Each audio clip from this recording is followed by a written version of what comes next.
আমি কার্যকারী সদস্য হিসেবে নির্বাচন করছি। আমার ব্যালট নাম্বার সর্বশেষ যে ব্যালট নাম্বার সেটা হলাম আমি 217।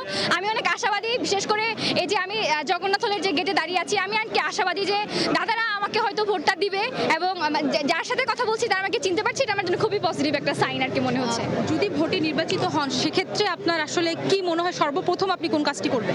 সর্বপ্রথম আমি তো আমার মেইন ম্যান্ডেট হচ্ছে আমি শিক্ষার্থীদের নিয়ে কাজ করব। যেহেতু আমি হেলথ ইকোনমিক্সের স্টুডেন্ট, আমি চাইবো যে আমি হেলথের যে কোর প্রায়োরিটি সেটাকে আগে নিয়ে কাজ করতে। তারপর অবভিয়াসলি আবাসনের ব্যাপারটা আসে, পরিবহনের ব্যাপারটা।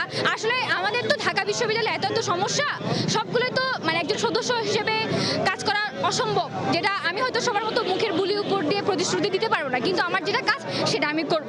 শিক্ষার্থীদের স্বার্থের প্রশ্নে আগেও ছিলাম, এখনো আছি, ভবিষ্যতে থাকবো। হারি আর জিতি আমার প্রশ্ন, আমার কণ্ঠস্বর সবসময় থাকবে।